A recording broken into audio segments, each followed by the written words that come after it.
All right, let's talk about getting rich. But I want you to forget almost everything you've probably heard. In this explainer, we're going to flip one of the biggest pieces of financial advice completely on its head. We're laying out 6 steps to building real wealth. And trust me, the very first one is a real shocker. There it is. Let that sink in for a second. Want to be rich? Don't start a business. I know, it sounds completely backwards, right? It's the exact opposite of what every single guru on social media is screaming at you. But what if I told you that for most people, jumping straight into a business isn't a shortcut to success, it's actually the fastest way to fail? And no, that's not a joke. You see, the whole start a business today dream is so appealing because, well, it sounds exciting. It sounds like a shortcut to freedom. But the hard truth, for most people who are just starting out, it's a trap. It's a one-way ticket to burnout, not a breakthrough. So, what's the alternative? Well, it's right here. The real path to wealth isn't about waiting for that one magical business idea to strike you like lightning. It's about something much more reliable, building valuable skills first. Look, we're not trying to crush your dreams here, not at all. This is actually about protecting them. It's about saving you years of wasted effort and building a rock-solid foundation that will all but guarantee your success when you finally do launch your big idea. So, this isn't about getting lucky or stumbling upon some secret formula. It's a practical 6-step map to get you from where you are today to where you want to be. Ready? Let's dive in. Okay, so here's the whole game plan. First, find your natural skill. Second, dedicate everything to one job. 3, nurture your network and image. 4, document improvements. 5, test with a side hustle. And finally, step 6, launch your business. It's a clear progression, right? Build, sharpen, then launch. Let's start at the beginning. All right, part 1, build your foundation.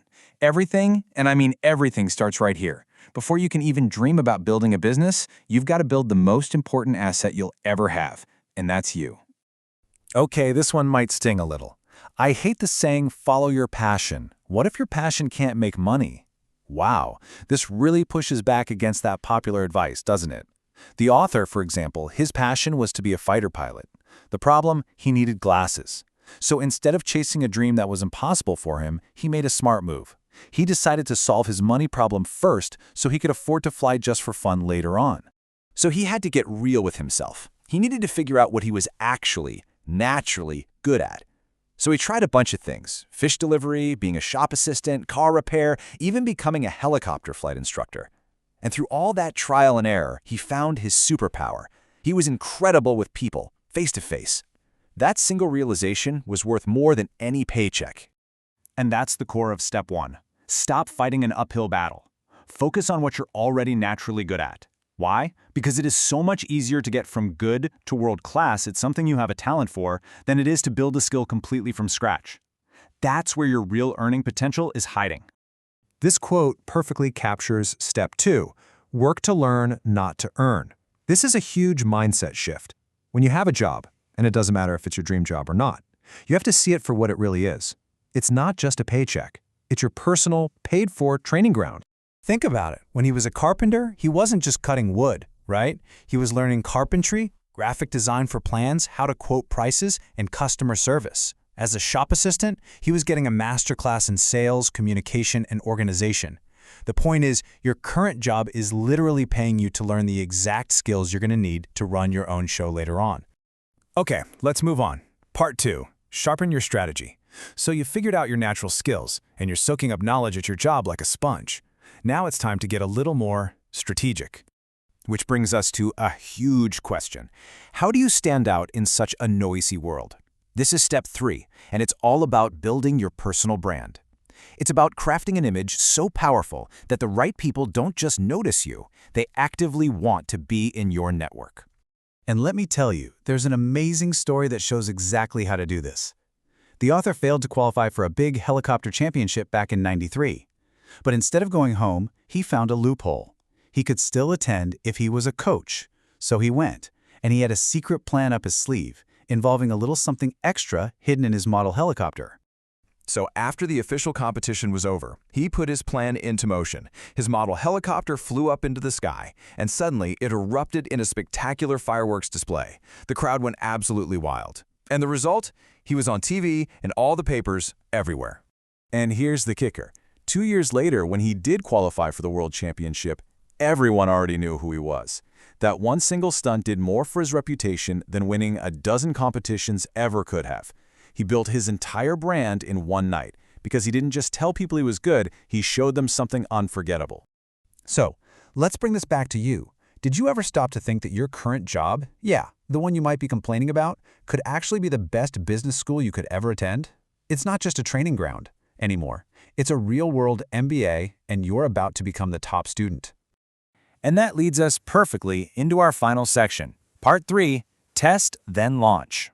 This is where all that groundwork, all that learning and preparation finally gets turned into action. You gotta love this one. Many great businesses start because the founder thought, my old boss was an idiot. It's funny, but it's so true. This is step 4, and it's incredibly powerful. Every single problem you see at work, every dumb mistake your manager makes, every time a customer complains, that isn't just a frustration. It's a business opportunity wearing a clever disguise. So here's your new mission at work. First, notice a problem. Second, don't just notice it, document it, write down the details. Third, watch closely how it's solved, or more importantly, how it's not solved.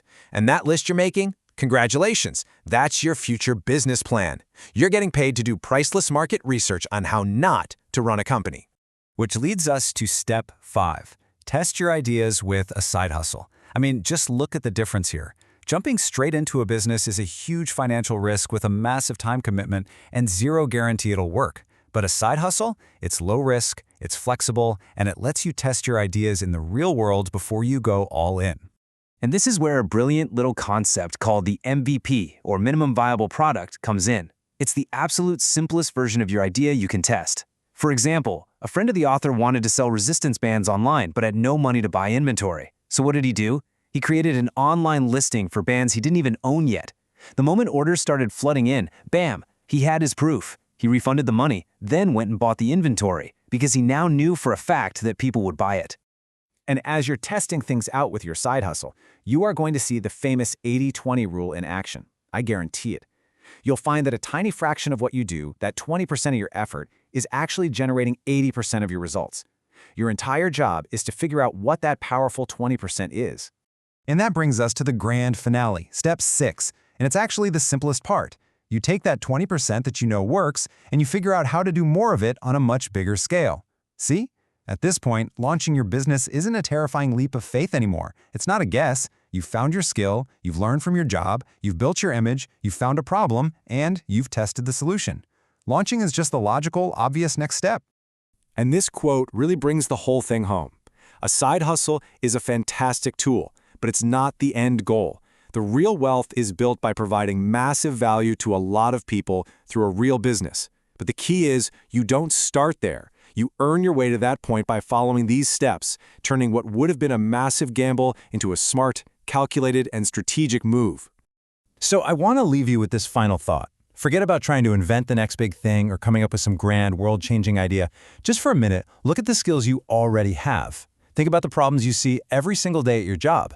Now, what problem can you solve with the skills you already have? What's one tiny thing you could start testing, maybe even tomorrow?